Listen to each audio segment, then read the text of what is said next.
Yun, magandang araw po sa inyong lahat mga tol. Ngayon po ay December 26, 2025. After 7 days po, nung una pong ipaalam sa publiko na itinalaga bilang General Manager ng ating Pangulong Bongbong Marcos, ito pong si General Nicolas Torres sa Metropolitan Development Authority or MMDA, ay finally ito na nga po, tinanggap na ni General Nicolas Torre ang appointment at nanumpa kanina lamang sa ating Executive Secretary na si Ralph Recto. Tutunghayan po natin ang balita na yan, maya-maya lamang at reaksyonan po natin. Pero bago tayo magpatuloy, meron po ako nabasa na isang manonood natin na humihiling na itigil na po ang intro natin hinggil po sa impeachment nitong si Vice President Sara Duterte. Alam ninyo, alam mo tol, ngayon pa ba ako titigil? Kung kailan 42 days na lamang ang inaantay ko. Nagsimula tayo ng countdown dito mahigit sa 100 araw. Kung hindi ako nagkakamali, 136 days nagsimula ako ng countdown dito. Ngayon pa ako titigil at magsasawa. Kung nagsasawa ka dahil New Year na po, pasensya ka na, pero ako hindi po ako magsasawa sa pag-iingay para sa pananagutan, posibleng pananagutan nito pong si Sara Duterte sa mga di umano'y korupsyon o irregularidad na kanyang ginawa sa panahon ng siya'y nanunungkulan bilang kalihim ng Department of Education at bilang Vice Presidente ng bansa. Balik po tayo dito po sa ating pag-uusapang balita. Ito na nga po, ang pagkakatalaga kay General Torre bilang General Manager ay may mga kaakibat po na mga consequences po ito sa kanyang profesyon bilang pulis. Pero panoorin muna natin o basahin muna natin ang balita noong December 19, 2025. Ang ating Pangulong Bongbong Marcos ay itinalaga bilang General Manager ng MMDA si General Nicolas Torre. No, Metropolitan Manila Development Authority. At ang papalitan niya po dyan o pinalitan niya na ngayon ay si Procopio Lipana. Maraming mga issues dito po kay Mr. Lipana kaya kailangan na talaga itong tanggalin sa kanyang posisyon at palitan ng isang merong integridad at kredibilidad na public servant. At nakita ng ating Pangulo yan sa katauhan ni General Nicolas Torre. At kani-kanina lamang, ito po yung kaganapan sa Malacanang. Ang panunumpa ng napakahusay, may tunay na malasakit, magiting na general po ng bayan, si Nicolas Torre III. At sabi ko nga po sa inyo, isa po kami sa buhay na patunay na napaka matulungin, napaka mapagpakumbaba, at higit sa lahat may malasakit sa kanyang kapwa Pilipino, itong si General Torre. Specifically, yung kanyang pagtulong sa aking inaanak nang ito po'y maaksidente at nangailangan ng financial assistance. Malaking financial assistance po ang ipinarating ni General Nicolas Torre at ganun din po nagpapasalamat kami sa ating senador na ipinagdiriwang po ang kaarawan ngayon. Maligayang kaarawan po sa inyo, Senator JB Ejercito. Lagi niyong pag-ingatan ang inyong sarili sapagkat lately napapansin namin nadadalas ang inyong pagtungo sa ospital. Alagaan ninyo ang inyong sarili. Ang katawan po natin ay hindi bumabata kaya dapat hanggat maaari alagaan natin. Para na rin po sa inyong pamilya at sa sambayanang Pilipino. Nagpapasalamat din ako kay Attorney Benhur Abalos, ang ating former Interior and Local Government Secretary, at saka kina dating Senador Antonio Trillanes, at sa napakahabang listahan ng mga tumulong sa aking inaanak, mga followers ni Top 1, mga tinuturing ko pong pamilya at kaibigan dito po sa social media. At salamat din po, bagamat medyo nahuli pero nagpapasalamat pa rin po tayo sa Presidential Communications Office kay Attorney Undersecretary Claire Castro sa ipinaabot po na tulong para po sa aking inaanak. Hindi ko na po isa-isahin ang mga pangalan ng mga pribadong individual na tumulong, pero alam nyo na po kung sino-sino kayo. Madalas kayo po ay nanonood sa aking programa, kaya maraming salamat po sa inyong lahat. Panoorin, tunghayan po natin ang panunumpa ni General Nicolas Torre kani-kanina lamang sa Malacanang. Please raise your right hand and repeat after me. I, please state your name. I, Nicolas D. III, Having been appointed to the position of having been appointed to the position of General Manager, Metropolitan Manila Development Authority, do hereby solemnly swear do hereby solemnly swear that I will well and faithfully discharge that I will well and faithfully discharge to the best of my ability to the best of my ability the duties of my present position the duties of my present position and of all others I may hereafter hold and of all others I will hereinafter hold under the Republic of the Philippines, under the Republic of the Philippines, that I will bear true faith and allegiance to the same, and I will bear true faith and allegiance to the same, that I will obey the laws, that I will obey the laws, legal orders, and decrees legal orders, and decrees promulgated by the duly constituted authorities of the Republic of the Philippines, promulgated by the duly constituted authorities of the Republic of the Philippines, and that I impose this obligation upon myself. Thank you, sir. Congratulations. Looking forward to working with you. Salamat. Thank you, sir. Thank you. Sir.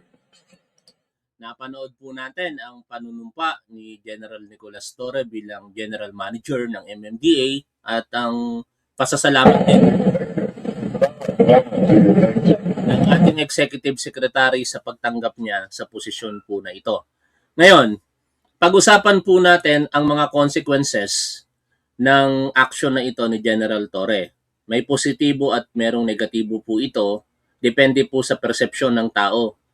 Una, bilang general sa Philippine National Police, siya po ay hindi na po magpapatuloy pa sa kanyang pagiging pulis. Meaning, the moment na itinaas niya po ang kanyang kamay para po sa pagtanggap ng posisyon na ito at nanumpa siya bilang general manager, automatically, i-apply po sa kanya yung optional retirement from the service. At the age of 54, kung di ako nagkakamali, 54, ano? Kasi pinanganak ito pong si General Torre 1971, March 27. Sana tama yung petsa ng pagkakaalala ko, no? At siya po ay mandatorily magre-retire sana sa 2027 March. Yan nga po yung binanggit niya sa ating interview nung naging panauhin po natin siya dito sa ating programa. Kaya yung posisyon po na general, isa lamang po kasi ito sa Philippine National Police eh. Hindi po pwedeng maging dalawa ang general at the same time sa PNP. Kaya yung posisyon na kanyang babakantehin, ito po ngayon ay maia-apply na sa acting Chief PNP na si Police Lieutenant General Nartates, Jose Melencio Nartates Jr. Kaya ine-expect po natin na itong si General Nartates ay i-award na po sa kanya, no? Igagrant na po sa kanya yung ranggong 4-star general sa mga susunod po na araw. Dahil nga po officially retired from the service na itong si General Nicolas Torre. Congratulations po kay General Nicolas Torre and congratulations din po syempre kay General Jose Melencio Nartates Jr. At ano yung consequences na negatibo? Depende nga sa perception ng tao. Ang mga tumitingin po dito ng negatibo, ito po yung mga galit kay General Nicolas Torre. Tinitingnan po nila bilang demosyon ang appointment na ito ni General Nicolas Torre as General Manager sa MMDA. Nilalait pa nga po nila si General Torre nang sabihin po nila na mula po sa pagiging police ay naging traffic enforcer or street sweeper general itong si General Nicolas Torre.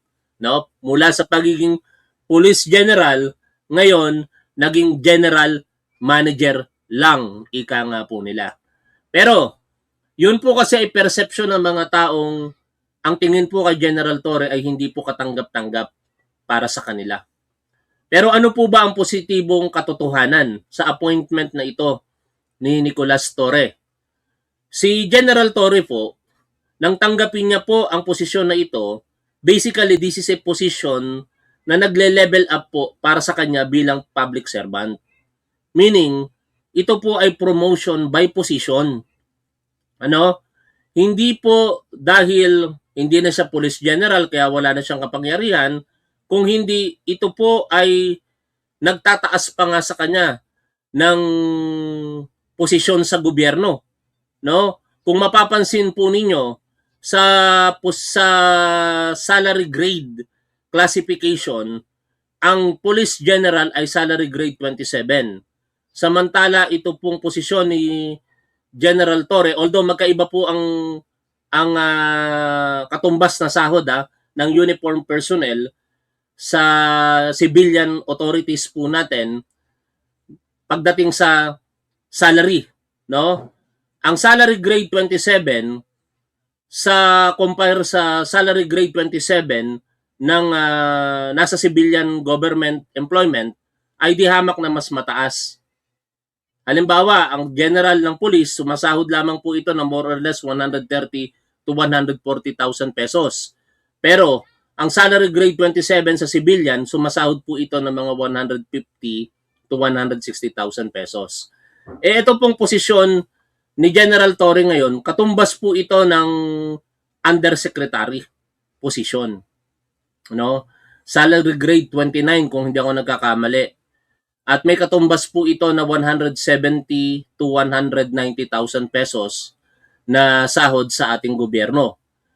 Ang disadvantage lang naman ito, mga tol, kung ang perception na titingnan po natin ay para sa mga ayaw kay General Torre, ay sasabihin nila na wala pong kapangyarihan si General Torre, katulad ng isang nanonood dyan, sa Mindanao.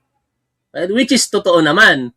Kaya nga Metropolitan Manila Development Authority, ang tanga naman para isipin mo na may kapangyarihan ka pa sa Mindanao kung ganun lamang ang iyong magiging logic, ano?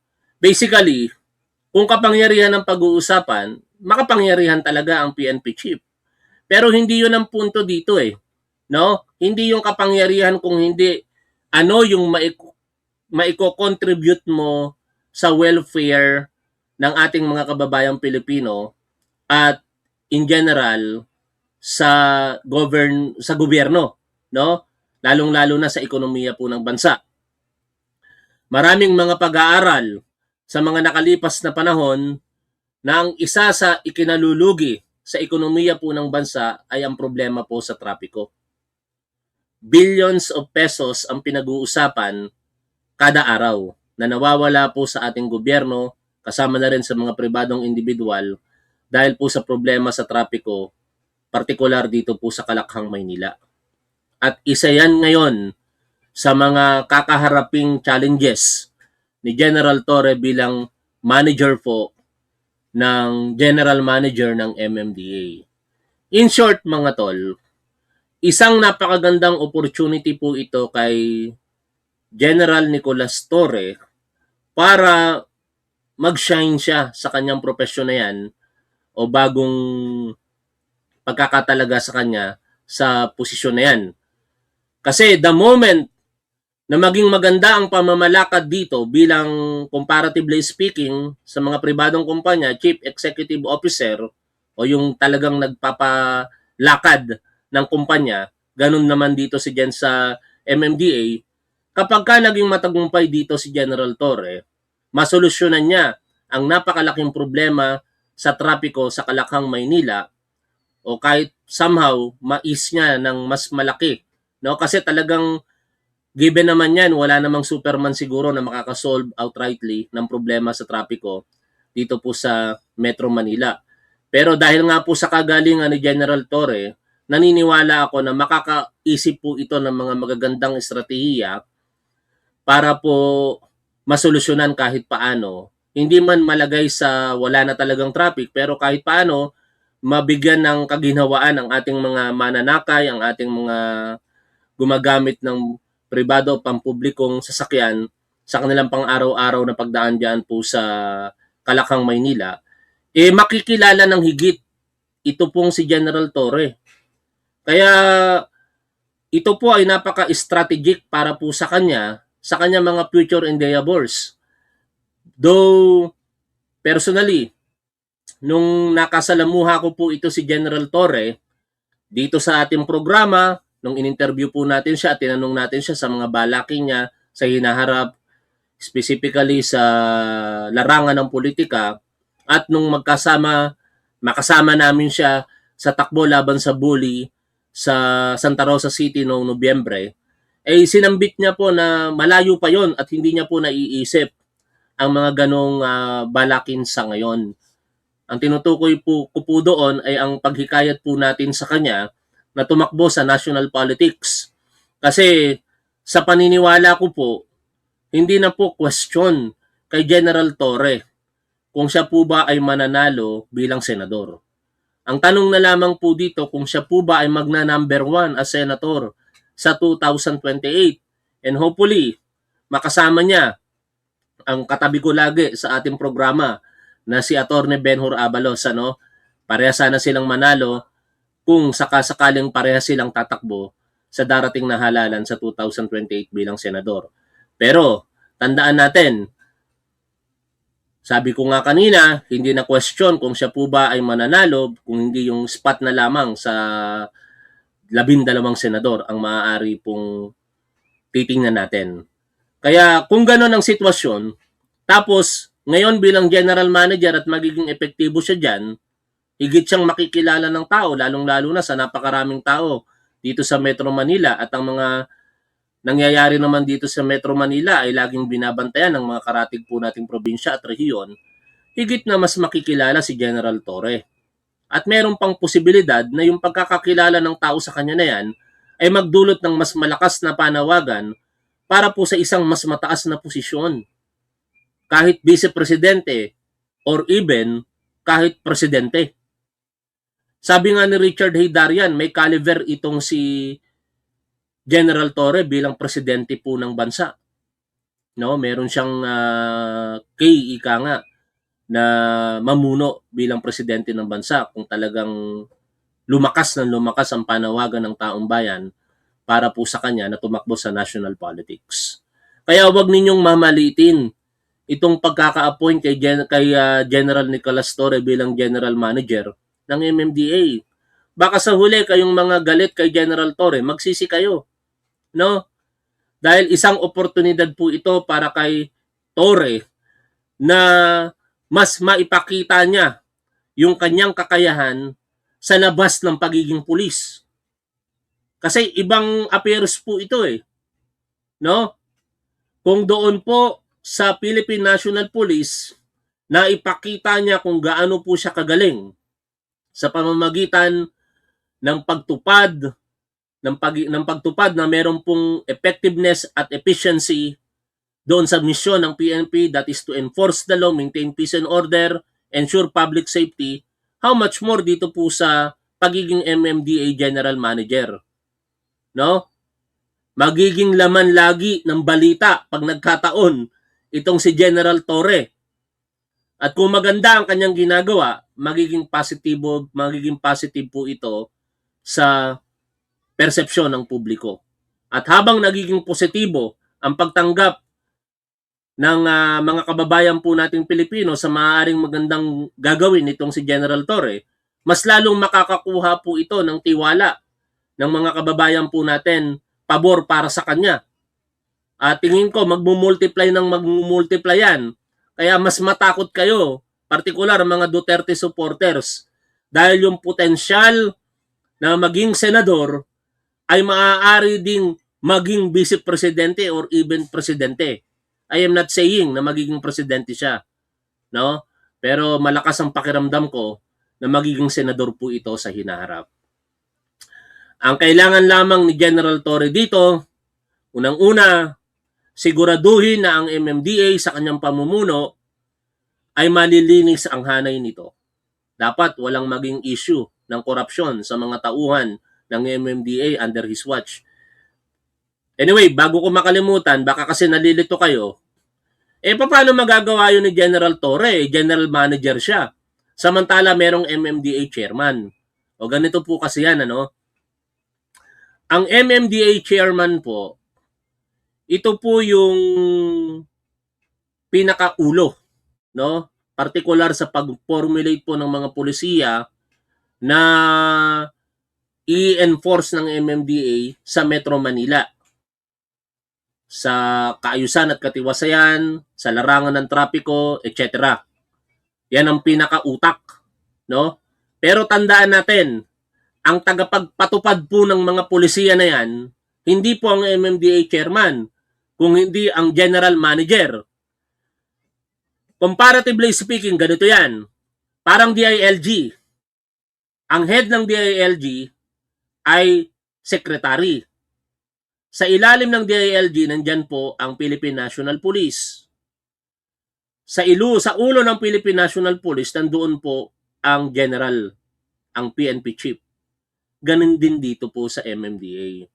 Sa ilalim ng MMDA, nandyan po ang general manager na nakatalaga para po ipatupad ang lahat ng mga mandato na naaayon sa pulisiya ng MMDA. Ganyan po kahalaga ang katungkulan na tinanggap nitong si General Nicolas Torre. Kaya huwag nating mamaliitin ang appointment na ito.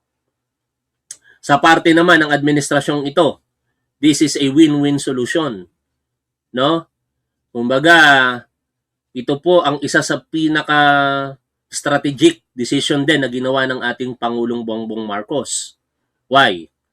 Hindi naman maikakaila kung bakit po na-remove from his position si General Torre as PNP chief. Whether we like it or not, ito ang katotohanan dyan. No? It involves politics. Kahit idinayan ng mga kapwa natin PBBM supporter or loyalista, politics ang naging primary reason kung bakit siya po naalis bilang chief PNP. Ayoko nang balikan ang nakaraan, pero sinasambit ko lamang po yan dahil kailangan pong gawin ito ng ating Pangulo para po sa ikabubuti ng lahat. Hindi lamang para din kay General Torre, kung hindi para sa lahat ng kanyang mga kaalyado. At ang appointment na ito ni General Torre ay ang sasagot sa naging issue na yon. Napagbigyan ang isang panig at sa panig naman ng mga sumusuporta kay General Torre, katulad ko, maaring katulad ninyo, napagbigyan din tayo ng ating Pangulo sapagkat matagal na din po nating hinahantay, no, na mabigyan ng posisyon si General Torre sapagkat alam natin kung ano po yung kakayahan niya, yung kanyang integridad at kredibilidad. Sabi ko nga po sa inyo, ako po buhay na patotoo sa kanyang kagalingan at pagmamalasakit sa kapwa po natin Pilipino. Kaya masayang-masaya po ako nung December 19 nang siya po ay ma-appoint bilang General Manager at kinapalan ko mukha ko, inalam ko kung ano yung numero ni General Torre at nagbigay ako sa kanya ng mensahe. At ang tugon niya, salamat bro. ganun kaigsi. Salamat bro. Pero at least, nung mga panahong iyon, nararamdaman ko na baka tatanggapin ni General Torre ang posisyon at ganun nga ang nangyari. Tinanggap niya ang posisyon para na rin sa ating mga kababayang Pilipino. Kasi sabi nga ni General Torre, siya ay nag-aantay lamang, di ba, kung ano ang iutos sa kanya ng Commander-in-Chief. No? Tinuturing niya ang kanyang sarili na siya'y sundalo na kapag binigyan ng order, susunod, basta legal po ito. At yan nga po yung order ng Pangulo po natin. Pamunuan mo ang MMDA bilang General Manager at ine-expect natin ngayon, hindi naman din itatalaga siya dyan ng ating Pangulo kung hindi ine-expect ni PBBM na magdi-deliver siya, di ba? Sa kanyang mandato. Kaya bantayan natin ang mga susunod na panahon, no? Kung paano po i-maximize ni General Torre ang kanyang kaalaman at kakayahan sa pamumuno dito po sa MMDA. Lalong-lalo na ngayon, no? Timing na timing talaga ito. Magsisimula po ang rehabilitation ng ilang parte ng EDSA in particular, yung Epifanio de los Santos Avenue o dating tinatawag na Highway 54. napakahalaga ng kanyang magiging share dito. Although ito po ay primary project ng DPWH, pero kinakailangan po dito ng close coordination ng MMDA sa rehabilitation na ito. Ayon po dito sa balita, DPWH list affected areas in EDSA rehab. The Department of Public Works and Highways has advised motorists to keep track of areas affected by the rehabilitation of EDSA, which started at 11 p.m. on Christmas Eve from December 24 until January 5 next year. Kaya sigurado po tayo dito na magdudulot po ito ng matinding pagbigat ng trapiko. At bilang general manager, sa tulong ng mga tauhan niya, diyan po sa MMDA, dito natin makikita kung gaano po kagaling, ka-epektibo kung paano nila susolusyonan ang pagbigat ng daloy ng trapiko sa EDSA. Saka higit sa lahat mga tol, ang pinakainaabangan ko dito, kung paano po magagawa ni General Torre na linisin din ng MMDA. No? Hindi naman kasi lingid sa ating kaalaman na ang MMDA, marami rin po dyan ang mga tiwali na opisyalis po nito. Mula sa mataas hanggang sa pinakamababa. May mga tiwali talaga. At sana, sa pagkakataong ito na siya ang general manager, maipatupad ni General Torre yung paglilinis sa hanay po nila. No, yan ay aabangan natin sapagkat kung nagawa ni General Torre na maging maganda ang imahe, hindi nyo ba napansin yon? Maraming nagsasabi na after decades, simula nung maupo bilang Chief PNP si General Lacson, si General Torre ang parang sumunod sa kanya na nakapagbigay po ng magandang imahe sa ating kapulisan. Pero ang maganda doon, nagawa niya yon sa loob lamang ng humigit kumulang 80 days as PNP Chief. Ang ganda ng persepsyon ng publiko sa PNP, hindi man lahat ng mga Pilipino nagtitiwalang muli, pero tumaas talaga ang pagtitiwala ng mga Pilipino sa ating kapulisan sa pamumuno ni General Torre. At naniniwala ako na sa kanyang pamumuno dito sa MMDA, baka somehow muling bumalik yung mas mataas na pagtitiwala ng tao sa mga kawani po ng MMDA. O hanggang dito na lamang muna mga tol, at i-wish natin ang best para kay General Torre sa kanyang pamumuno diyan po sa MMDA. Maraming salamat po sa inyong lahat at shout out po sa lahat po ng ating mga manonood, sa mga natitirang 900 plus, umabot lamang tayo ng 1,000 plus kanina. Shout out po sa inyong lahat. Happy Holidays, Merry Christmas and Advance Happy New Year po sa ating lahat. Lagi po nating tandaan kung ano po ang tama at dapat, doon po tayo. Keep safe, see you always. Bye for now mga tol. Ito ay panawagan para sa kolektibong kilos tungo sa pagbabago ng ating pag-iisip, pananalita at gawa. Bagong Pilipinas is addressed to all government officials and employees and citizens of this country. It is an invitation to all of us to think about being a Filipino and view the nation from a renewed perspective. It is a call for transformation. The transformation of our idea of being a Filipino and the transformation of our economy, of governance, of society. Bagong Pilipinas transcends this administration. Ito ay hindi pagtakip sa kung anumang mga kakulangan ang meron. Ito ay imbitasyon sa bawat isa na kabahagi ka sa paghahanda at pagpapaganda ng ating bansa. Malaki ang inyong maitutulong, mahalaga ang inyong ginagawa. Ang disiplina, pagiging mahusay at magaling sa kanyang-kanyang larangan at pagmamahal sa bayan. Ito ang mga sangkap ng isang makabagong Pilipino na ating isinusulong. Ngunit hindi lang ito ang mensahe ng Bagong Pilipinas. Binibigyan din dito ang kalagahan ng maayos na trabaho mula sa amin sa pamahalaan. Sa Bagong Pilipinas, ang pagbabago ay nagsisimula sa pamahalaan. While power emanates from the people, change must begin from government. Sa isang bagong Pilipinas, lalo pa natin pupukpukin na maging